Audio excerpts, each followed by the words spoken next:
Ease of living movement has been going on in India since last 6 years, says Prime Minister Narendra Modi while laying the foundation stone for Manipur water supply project through video conferencing. PM says the project has been designed keeping in mind the needs of the next 20 to 22 years. Also says Jal Jeevan Mission is moving forward as a mass movement.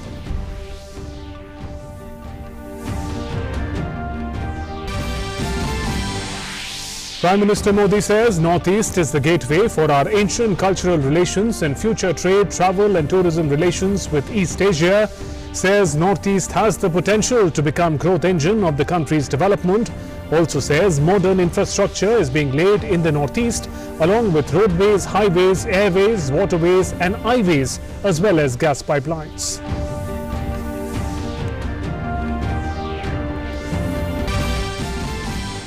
Home Minister Amit Shah starts tree plantation drive, inaugurates 6 eco park through video conferencing, says trees are humans' friends and will protect human beings from negative effects of constantly rising temperatures. Also says coal imports will have to be zero to achieve PM's dreams of Atmanirbhar Bharat.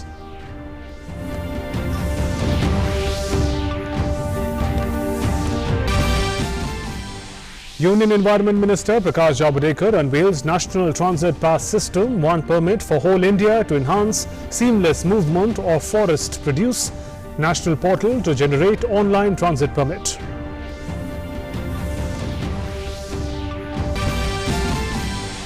Supreme Court defers hearing till Monday on the petition of Rajasthan Assembly Speaker CP Joshi. Supreme Court hasn't stayed proceedings in High Court. High Court is scheduled for order tomorrow.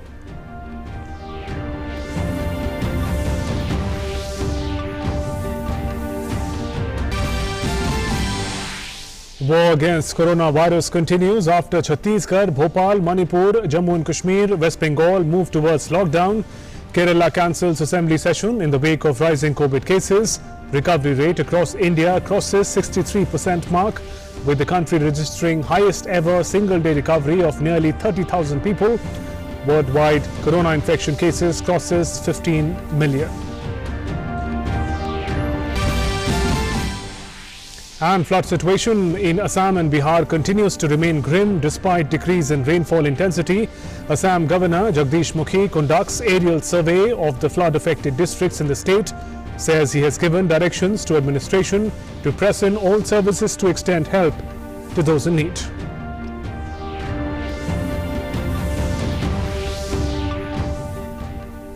Good evening and welcome to this bulletin. I'm Shubhendu Ghosh. Prime Minister Narendra Modi today laid the foundation stone of Manipur water supply project through video conferencing. Governor, Chief Minister of Manipur and his cabinet colleagues, MPs and MLAs joined the program from Imphal. The centre has initiated Jal Jeevan Mission to provide safe and adequate quantity drinking water to every rural household of the country by the year 2024 with the motto Har Ghar Jal. The mission is based on a community approach to water and has information, education, communication as key components of the mission. While inaugurating the project, Prime Minister Modi said the project will not only help cope with the water-related issues in the state, but it will also provide employment to youth. He added Waterline project will work as lifeline for Manipur. PM also said the project has been designed to cater to the needs of the state for more than 20 years. लगभग 3,000 करोड़ रुपए की लागत से पूरे होने वाले Manipur water supply project से यहां के लोगों को पानी की दिक्कतें कम होने वाली है। ग्रेटर इंफाल सहित छोटे बड़े 25 शहर और कस्बे 1700 से ज्यादा गांवों के लिए इस प्रोजेक्ट से जो जलधारा निकलेगी, ये जलधारा जीवन धारा का काम करेगी। इस प्रोजेक्ट से लाखों लोगों को घर में पीने का साफ पानी तो उपलब्ध होगा ही, हजारों लोगों को रोजगार भी मिलेगा। Prime Minister said that for the past 6 years, ease of living has improved in the country. He added that ease of living has turned out to be a mission in India. Bharat में ease of living का भी एक बहुत बड़ा आंदोलन चल रहा है। भारत अपने नागरिकों को जीवन की हर जरूरी सुविधा देने का प्रयास कर रहा है।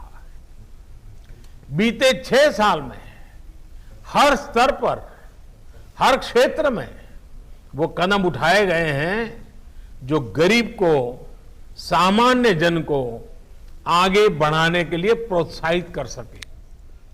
Prime Minister expressed gratitude to people of Manipur for giving mandate to N. Biren Singh-led government in the state. He highlighted the Northeast, that was ill-famed for blockades, is now known for its peace, prosperity and development.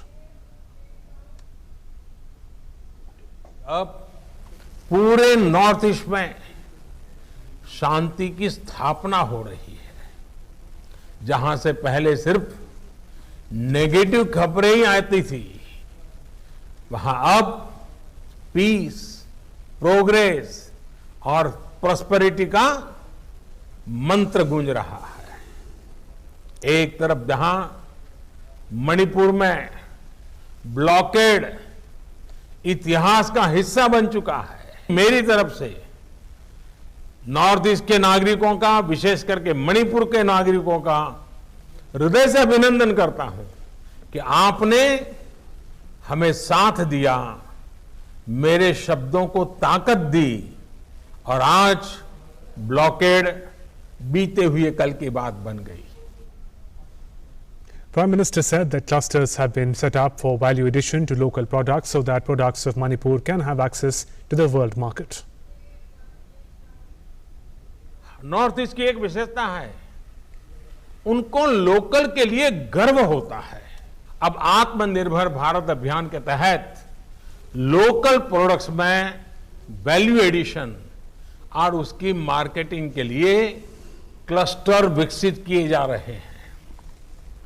In clusters में agro startups और दूसरी industry को हर सुविधाएं दी जाएगी।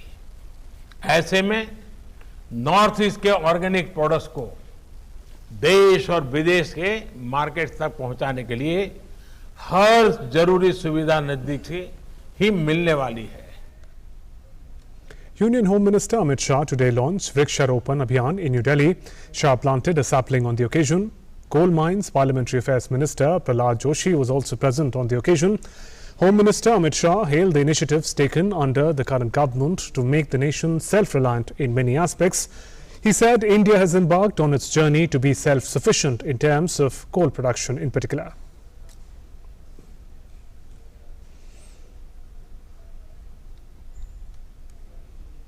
Home Minister highlighted the key achievements in the coal sector. He said the new reforms introduced in the past 6 years have made the sector globally competitive. He lauded the decision of commercial mining and said it will further reduce India's dependency on coal imports. प्रधानमंत्री जी ने पर्यावरण के क्षेत्र के अंदर दुनिया का नेतृत्व करने की स्थिति उत्पन्न करी है। 8 करोड़ घरों के अंदर धुआं दूर कर लकड़ियां और टहनियां और कंडे जलाकर जो माताएं बहनें रसोई करती थी, उनके स्वास्थ्य का तो नुकसान होता ही था, परंतु साथ में कार्बन डाइऑक्साइड का उत्सर्जन भी होता था। आज स्वच्छ ईंधन एलपीजी सिलेंडर देकर पर्यावरण की बहुत बड़ी सेवा की है। सौर ऊर्जा के लिए देश में भारत नेतृत्व करे, इस प्रकार की व्यवस्था खड़ी की है। देश दुनिया में सौर ऊर्जा के क्षेत्र में सबसे बड़ा उत्पादन करने वाले देशों में से एक होगा। 6 सालों का देखें तो कोयला मंत्रालय ने अनेक नए इनिशिएटिव मोदी जी के नेतृत्व में दी है और प्रहलाद भाई ने ये 1-1.25 साल के अंदर इसको बहुत गति देने का काम किया है। पहले जब कोयला और खनिज की खदानें होती थी, तब खनिज क्षेत्र के मजदूरों के लिए, वो वहां की जनता के लिए कोई विचार नहीं करता था। डिस्ट्रिक्ट मिनरल फंड का गठन कर आज लगभग 39,000 करोड़ रुपया नरेंद्र मोदी जी ने वो क्षेत्र जहां खदानें लगी हैं इसके विकास के लिए लगाया है और 35,000 छोटे छोटे प्रकल्प अब तक पूरे कर दिए गए हैं। Union Minister for Environment, Forest and Climate Change Prakash Javadekar unveiled National Transit Pass System to ensure seamless movement of forest produce across all states. The National Transit Pass System will benefit ease of movement of all timber, bamboo and other forest produce. Union Minister highlighted this automated transit system will enhance trade opportunities across states and will minimize hardships for farmers. जो लकड़ी एक राज्य से दूसरे राज्य में जा रहा है तो इतनी यातायात होती थी, इतनी तकलीफ होती थी। अब नेशनल ट्रांजिट पास सिस्टम के द्वारा मोबाइल ऐप से आप एप्लीकेशन कर सकते हैं और मोबाइल ऐप पर ही आपको ई पास मिलेगा। ये जो सुविधा हो रही है, ऑफिस में जाना नहीं पड़ेगा, लोगों की मूवमेंट फास्ट होगी और इससे ईज ऑफ डूइंग बिजनेस तो होता ही है, लेकिन हम देश एक तरक्की की ओर जाता है। Moving on, the Supreme Court today heard the appeal filed by Rajasthan Assembly Speaker against High Court order that stayed any coercive action against former Deputy Chief Minister and MLA Sachin Pilot and 18 other MLAs till 24th of July. The Apex Court has deferred the hearing till Monday. This hasn't stayed the proceedings in High Court, but said the High Court judgment will be subject to outcome of Supreme Court's final order. High Court order will not be implemented as the Supreme Court has seized of the question raised by the Speaker on the High Court jurisdiction. High Court is scheduled for order tomorrow. Speaker also told the Apex Court that he would not proceed with the disqualification plea against 19 rebel MLAs, including Sachin Pilot, till the Supreme Court decides on the issue. Let's take a look at COVID-19 impact in India. New data has been released by Ministry of Health and Family Welfare. Over 7.8 lakh COVID patients have recovered to health so far. The cumulative figure of recovered cases among COVID-19 patients stands at 7,82,606 as on date. The recovery rate has improved to over 63%. Medical attention is being provided to all 4,26,167 active COVID cases in hospitals and home isolation. The case fatality rate in India stands at 2.41%. India has one of the lowest case fatality rates in the world. Meanwhile, 29,865 patients of COVID have died in the country so far. In Arunachal Pradesh, state registered a new high in single-day increase in the cases. 91 new cases during the last 24 hours were reported, taking the tally of confirmed cases to 949. The state has 632 active cases with 314 recoveries along with 3 fatalities. According to Health Department, out of 632 active COVID cases, 208 persons belong to paramilitary forces in the state. Meanwhile, rapid antigen tests are being conducted in different places in Itanagar capital region. 20 teams for these rapid tests are working and they conducted more than 2,000 antigen tests yesterday. However, lockdown continues in Itanagar and will continue till 3rd of August morning. Some other districts in the state also imposed lockdown or strict norms for opening of markets and movement of people.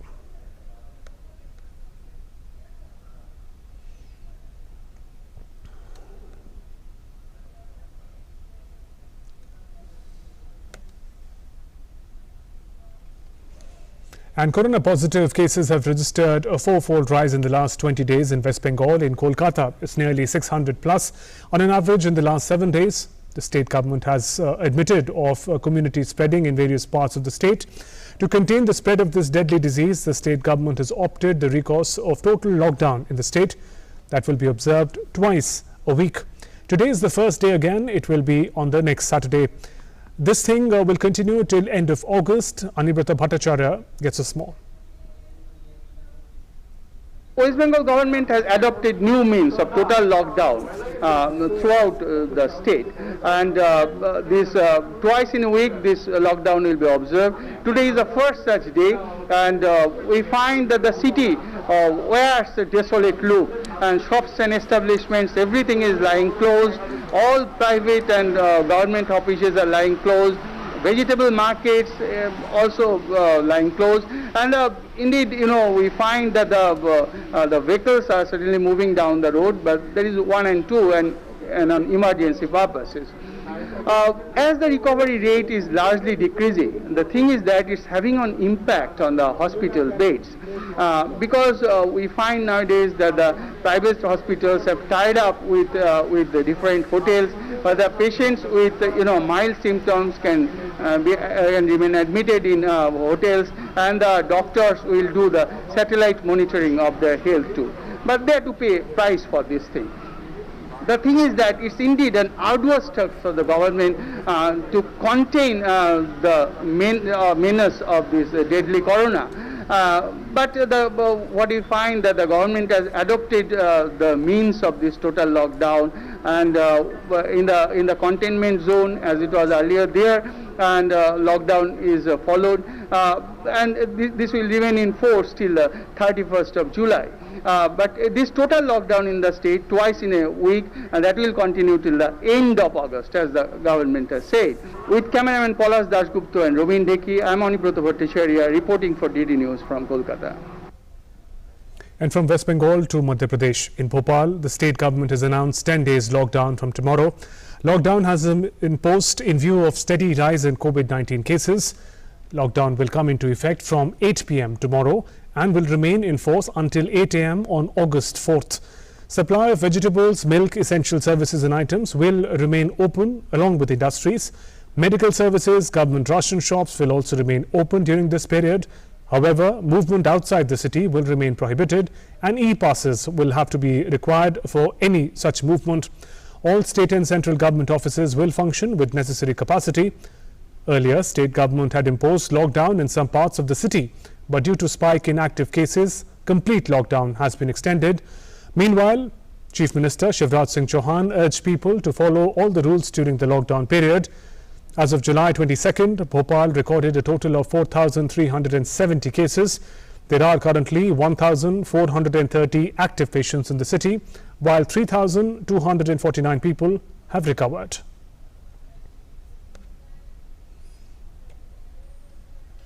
Let's take stock of the flood situation in the country now. Assam flood situation worsened further in the past 24 hours, affecting over 2 lakh more people, taking the total number of affected people to over 26 lakhs. As on date, rain, landslides and flood-induced fatalities in the state have touched 115, with 89 deaths due to floods. That includes 2 new casualties reported yesterday and 26 deaths due to landslides. Golpara district remains the worst hit with about 4.7 lakh flood-affected people, followed by Barpeta, Moregaon, Dhubri.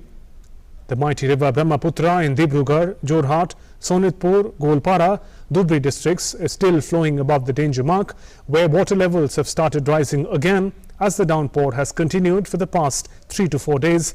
Presently, some 2,525 villages under 75 revenue circles across 26 districts, along with above 1.15 lakh hectares of cropland, are submerged and affected, with IMD predicting heavy to very heavy rains likely at isolated places in the state. Administration and district authorities have their tasks cut out in the coming days. At present, above 45,000 inmates are taking shelter at 281 relief camps across the state. And Assam Governor Professor Jagdish Mukhi today conducted an aerial survey of flood-affected districts of Assam, including Kokrajhar, Chirang, Barpeta, Golpara, Buxa and Dhubri. Professor Mukhi said that he has given directions to the administration to press in all services to extend help to those affected. He also said that he will recommend to the central government to find a lasting solution to the problem of floods in Assam. Over 26 lakh people across 25 districts in the state are affected by the floods. 89 people have lost their lives due to floods alone in this season. Add to this fatalities due to landslides, the number totals 115. मुझे देखकर बहुत ही आश्चर्य हुआ है। अधिकांश ज़मीन जो है पानी के अंतर्गत आ चुकी है और अनेक घरों के अंदर 3, 4, 5 फुट तक पानी पहुंच गया है।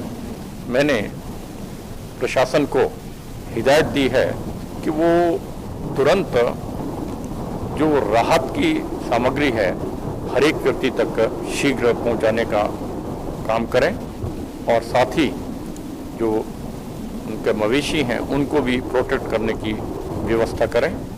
हर वर्ष इसके समाधान दिए जाते हैं, हेल्प की जाती है, किंतु लगता है एक परमानेंट सॉल्यूशन की आवश्यकता है। इस निमित्त मैं केंद्र सरकार से रिकमेंड करूंगा कि इस समस्या का एक स्थायी समाधान देने की प्रयास करें।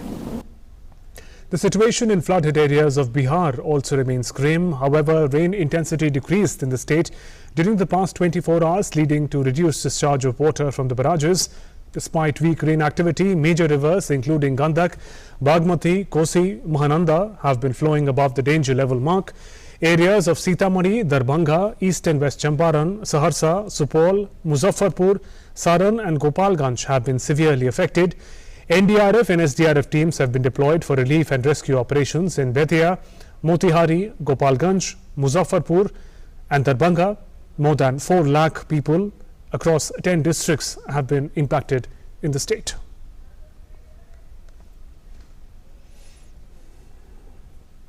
And Vice President M. Venkaiah Naidu has expressed his condolences to the loss of lives due to floods in Assam and Bihar. In a tweet message, Vice President says, "Deeply distressed by loss of lives due to floods in Assam and Bihar. My heartfelt condolences to the bereaved families. I'm sure the authorities in both the states are doing their best to provide relief and succor to the affected people."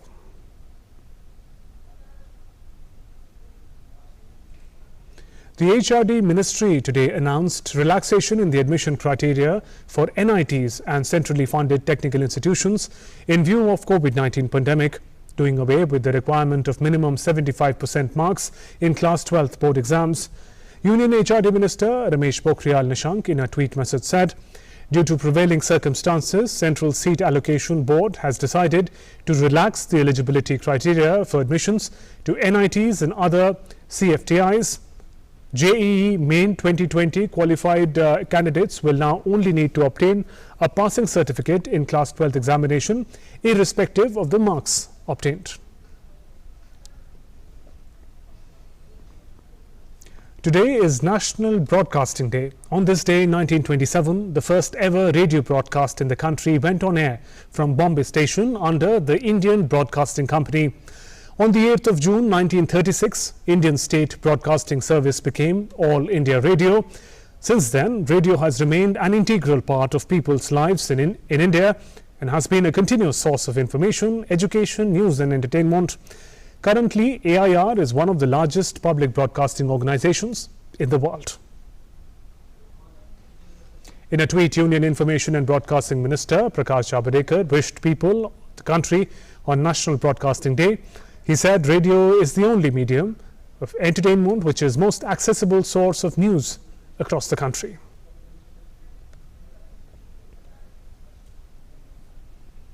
Some other news now. Today is the birth anniversary of veteran freedom fighter Bal Gangadhar Tilak. Vice President M. Venkaiah Naidu tweeted to pay homage to the great leader. He said, "I salute the fame of Lokmanya Bal Gangadhar Tilak, the ideal man, and his virtuous memory on his birth anniversary. He was the pioneer of such noble ideals before the nation."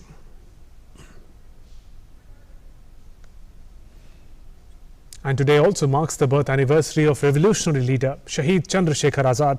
He is also known as Azad. Vice President tweeted to pay tributes to him. In a tweet message, Vice President said, "On the occasion of birth anniversary of Amar Shahid Chandrasekhar Azad, I salute the memory of the remarkable young hero. Youth aspirations and expectations are the key for any movement to be successful. Nationalist heroes like Chandrasekhar Azad linked freedom movement with youth aspirations and set the model for them. My tributes to the young revolutionary." And Prime Minister Narendra Modi also tweeted and paid tributes to both the veterans. Prime Minister said, "I salute to the two brave sons of Mother India, Lokmanya Bal Gangadhar Tilak and Chandrasekhar Azad, on their birth anniversary."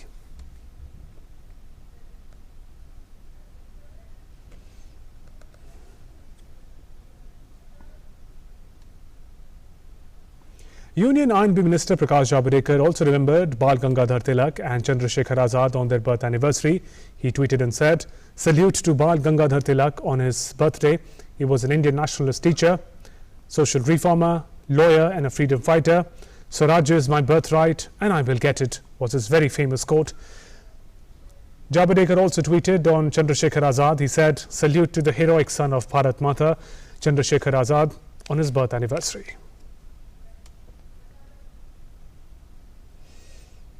In an interview ahead of a ceremony to mark a year to the 2021 Olympic Games in Tokyo, International Olympic Committee President Thomas Bach has said that the rearranged Tokyo Olympics can be a symbol of hope for the world. The International Olympic Committee took the unprecedented step of postponing the Games earlier this year. No Olympics have been postponed earlier in peacetime. Bach further said he was confident the measures are being put in place to protect athletes and people working at the Olympics from coronavirus, will enable them to take place in July and August next year.